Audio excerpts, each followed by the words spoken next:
Hi and welcome to PolyOriginals with Fiona Abel-Smith. Today I thought I'd just do a very short little video to show you how I choose my colour schemes when I'm doing something like a kaleidoscope cane.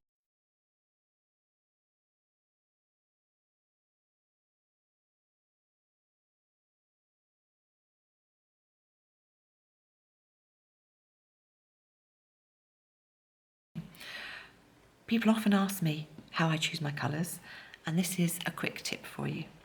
When I'm doing a kaleidoscope cane, I will often take the colours I'm thinking of using, so for instance a selection of these four colours, and then I will take some white as well, because I always use a lot of a light colour in my kaleidoscope cane, and white is one that I use quite a lot. And then I will very simply make a Natasha bead. And the reason I like to do a Natasha bead is because you can see from a Natasha bead whether or not your colours are going to work in a kaleidoscope cane when you go down to a small size. There's nothing worse than doing a really big large cane, such as the goose cane that I did in my last video, and then by the time you get it down to kaleidoscoping size it just looks awful, it's a complete mess. And trust me, I have made many of those and had huge amounts of messes, and you learn from experience. So this is my one tip. The Natasha bead. A lot of you will know how to do this, but for those who don't, so I've just taken a small amount of the colours I was planning to use, and all I'm going to do is, I've conditioned them all, I'm just going to chop them into pieces.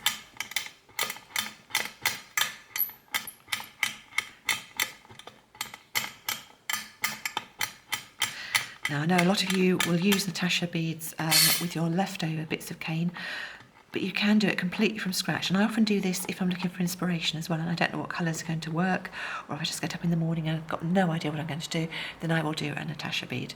So I'm just going to push them all together to make sure there's no air gaps in the middle, give them a roll.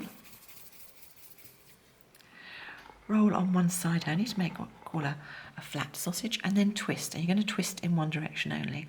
Now there are so many tutorials on how to do this. I would like to give credit to the person who first did it, who I believe from the name of it would be a lady called Natasha. If anybody knows the exact detail of who first did it, I'd love for you to post it in the messages at the end of this video, or say underneath the video, because I'd love to know who the Natasha was who first did it. I use this so often. So anyway, I've given it a roll, and I always like to press it flat on the bottom, because then when I put the two sides together I'm going to get a nice even match. And all we're going to do is very gently cut down through with a tissue blade, and then when you marry the two sides up you are going to get a pattern. Now what I do, which is going to be slightly harder to do on this video, is at home I will look at that and think, yeah, okay, I'm quite happy with that. That's a good sort of mix. I like the amount of white I've got. There's quite a good bit of dark there. The green and the yellow doesn't show up too much on that one, so maybe I need to alter the amounts of those. But I'll have a think about it. But it's nice and clear, the pattern's clear. But the tip is, now hold it at least an arm's length away from you, which is obviously what I can't really do on the camera. Let me see if I can change the camera angle, so let's see how far away I can take it. The idea being, if you take it a long way away, sort of at least 3 feet, 1 metre away, and have a look at it, and it still looks okay, then you know that it's a good proportion to use in a kaleidoscope cane.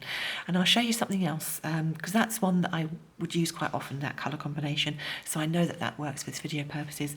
But to show you what I mean, if you took, for instance, those 3 colours in a proportion, conditioned them all and mixed them together, you'd end up with a Natasha bead like this. Now this to me would not be a good colour combination to do in a kaleidoscope cane. As you can see, tonally they're all the same value, and when I say tonally, I always think about tone in as much as, if you think about that image in just black and white and greys, they'd all be very similar tone of grey, the same sort of grey, not one dark, one light, they'd all be the same. And what you're looking for, particularly when you're kaleidoscoping, because of course you're going to go to very small details, is you want a good mix of dark and light.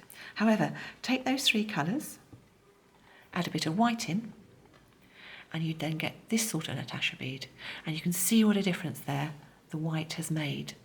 It just separates those colours out, and you can see now you've got the difference in the mix at the back. What I would then do is experiment a bit more and perhaps add a bit of black in as a dark colour. And if you add the black in, then suddenly you get a much better, more three-dimensional feeling. So if you just look at those 3 in comparison, that's with the black, that was with the white, and that's where it just was without any. Hopefully you can see what I mean about experimenting and adding colours. So if you get something like this and you hold this an arm's length away and you can't see any good definition, then start mixing it around. Add some other colours, see what else you can do. So that's my first tip, try the colours in a combination. My second tip would be, here's another one that I did earlier. That again, not necessarily a colour combination you think about, because you've got your greens, your oranges, black, white, and then there's a bit of purpley pink in there. But again, that looks okay, and if you look at it from a distance, again, it looks okay. However, if you then chop that up really fine, and that's the other tip I'd do, once you've decided you have got a Natasha bead and it looks quite good, roll it up again and do it as another Natasha bead, but this time make it a much finer detail, chop it up into really, really small pieces. Now for me, this one, when you go really small, so this is the same colour combination, when you go really small, there's not really enough colour definition or changes in there. For me, a good kaleidoscope cane works in two ways. It works where you've got all the detail, which you certainly have got in that one. It's a nice amount of detail. But it also works at a distance. So you've got the pattern up close, but then you've got a pattern like this where you've got a nice cross variation. It works from a distance as well. So what I now know is that if I use those colours in a kaleidoscope combination, I need to keep all the elements big, because if I make them too small, then it's not going to show up when I do any detailed work in the kaleidoscope. So there you go, those are my two tips with Natasha bead on how I would help choose my colours when doing kaleidoscope cane. So A, it would be experiment and add extra colours and make sure you've got a good definition of whites, blacks and medium tones. And then once you've done that, experiment down further and check that you're not going to go too detailed. And if you do go too detailed in the kaleidoscope cane, you'll lose all the detail. And just to show you how it's worthwhile doing it more than once at times, that was the one I just did on the camera. This was one I did earlier to check that colour combination I was using was going to be okay. And you can see there the yellow came through quite a lot more.